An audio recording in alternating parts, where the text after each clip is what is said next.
Dan and Sue are police officers in London. It is a Tuesday morning, and Dan is angry. "What's the matter, Dan?" Sue asks. "Look at this," Dan says. "Every day someone steals money from people near the shops. We must stop this." "Yes, of course," Sue says. "But who is it?"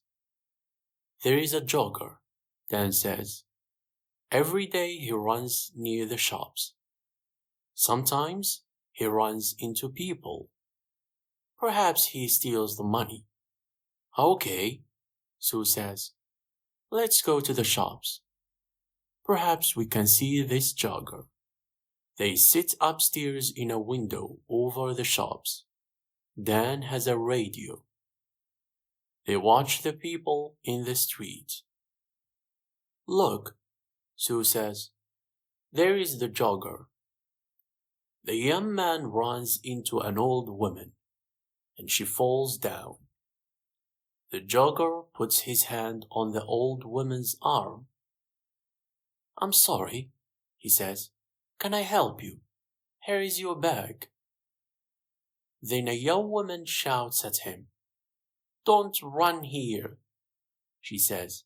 "It's dangerous. Go away." The young man runs away.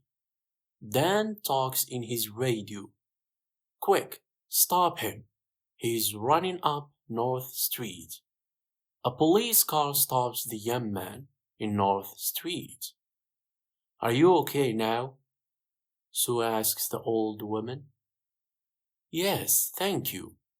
Where is that nice young woman? I can't see her now." "Have you got all your money?" Sue asks. The old woman looks in her bag. "No, I haven't. My money is in my purse. But my purse isn't here." "Okay, Sue," Dan says. "Let's talk to the jogger." "Who are you?" Sue asks the young man. "My name's Peter Jones. Why? Who are you?" "We're police officers." "Why do you go running past the shops every day?" "Why not? I like running." "Okay," Dan says. "Let's look for the money." "What money?" Peter Jones asks. "What are you talking about? I never take money with me when I run." Dan looks for the money, but he cannot find any. "Can I go now?" Peter Jones asks. "Okay," Dan says angrily, "but don't come back." "Why not?" Peter asks angrily. "I live here, and I'm not doing anything wrong." He runs away. "What do we do now?" Sue asks. "Where is the old woman's money and her purse?" "I don't know," says Dan. "Somebody has it, but who?" Dan and Sue go back to the shops. "I don't understand," Dan says. "The jogger hasn't got the money, so we must look for someone different." "Look," Sue says. "There is a TV camera over that shop door. Perhaps that can help us." They go into the shop and watch the video. "Look," Sue says. "There is the old woman. She is getting money from the bank and putting it into her purse. Now she is putting the purse into the bag." "Stop the video there," says Dan. "Now, look carefully. Is anybody watching her? There are a lot of people in the street." Sue says. "I'm not sure. Is it that man with the long hair?" "Perhaps," says Dan. "Let's go on. What happens next?" They watch the video. The jogger runs into the old lady. He stops and helps her. She shouts at him, and he runs away. Then a lot of people come and help the old lady. Look, Sue says. The long-haired man has her arm. Yes, but that woman has her bag. Then says, what's she doing with it? Oh, I can't see. There is a man in front of her. Listen, I have an idea. Then says, you go to the bank tomorrow and take some money out. Why is that a good idea? Sue asks. Because we can watch you. Dan answers, get a lot of money from the bank and let everybody in the street see it. Take a radio too, so you can talk to me. Okay, Sue says, we can do that tomorrow morning then. Next day, Sue goes to the bank. Dan is watching with another policeman, Jim. They have radios. I'm getting the money now, Sue says. That's good, Sue. Dan says on his radio, now let everybody see it. Sue drops some money near her feet. People in the street look at her. Look, there is the man with the long hair, Jim says. He's picking up the money. Shall I arrest him? No, wait. Dan says, watch. The man picks up the money and gives it to Sue. Here you are, he says. That's a lot of money. Be careful. Thanks, Sue says. That's okay. The man smiles and walks away. Have you got all the money, Sue? Dan asks by radio. Yes, it's all here. Sue says, what can I do now? Buy some things in the shops and then walk slowly down the street. Dan says, we're watching you.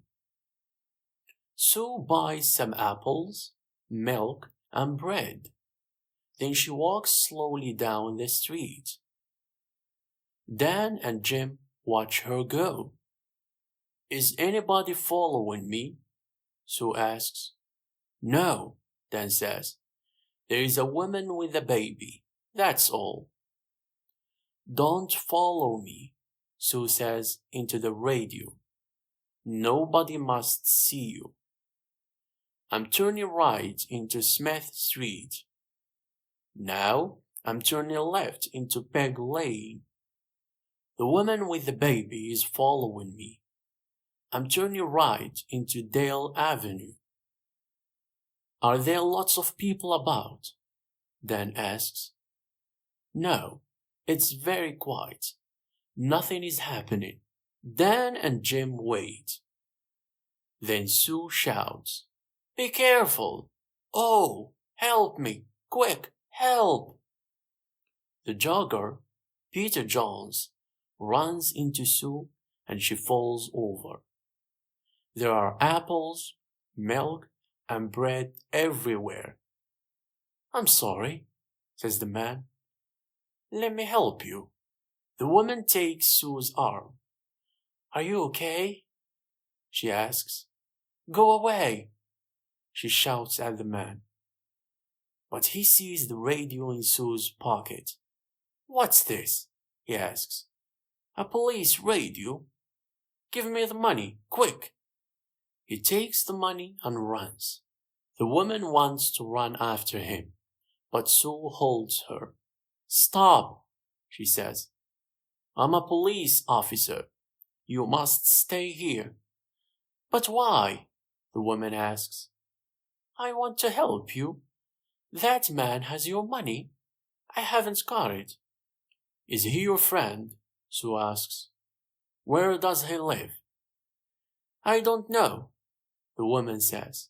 I don't know him. Who are you? Sue asks. Where do you live? Linda Wilkes. I live at 14 Old Street. Dan runs up to Sue. Are you okay? He asks. Yes, I'm okay, she says. Go on, Dan. Run!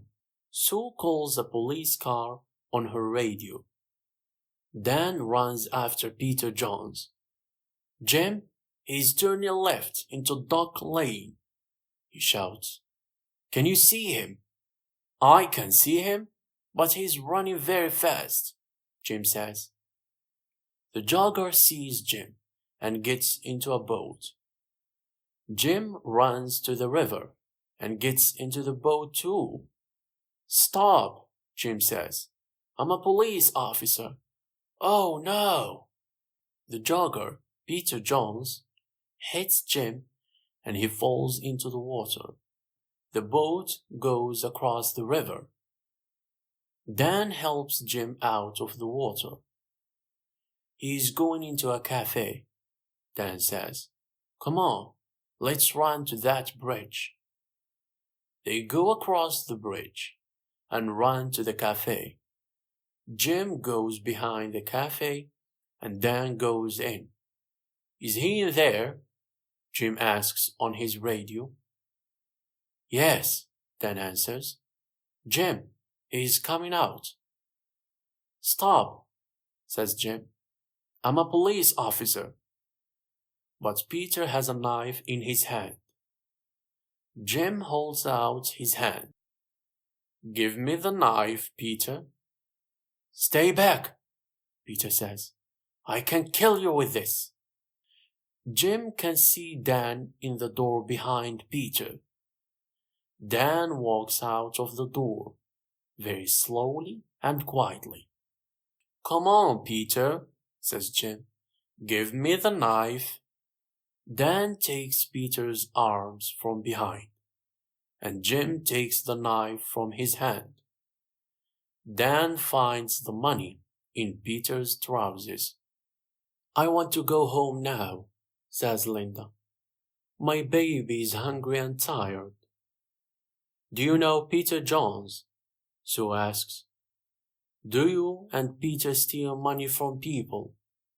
No, I don't know him, and I never steal money.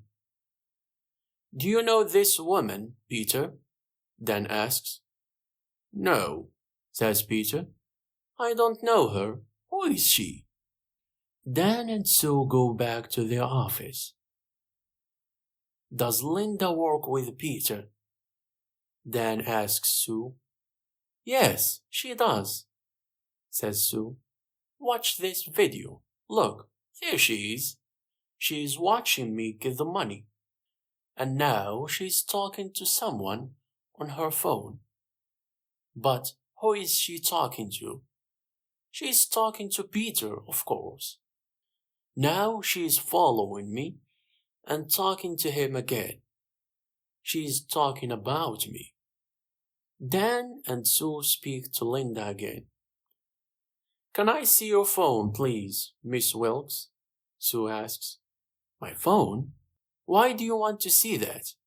Well, it remembers a lot of numbers. Sue presses 1 on Linda's phone.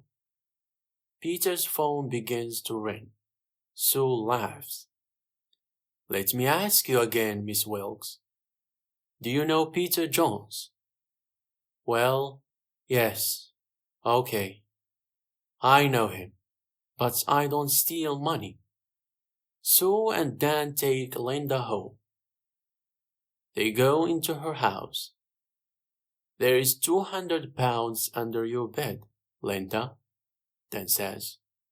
And look, this is the old lady's purse. This is a nice photo of you and the baby, Sue says. But who is the man? Is he the baby's father? Okay, it's Peter, says Linda. And yes, I do steal money. I'm sorry, okay? No, Linda, it's not okay, Sue says. It's not okay at all.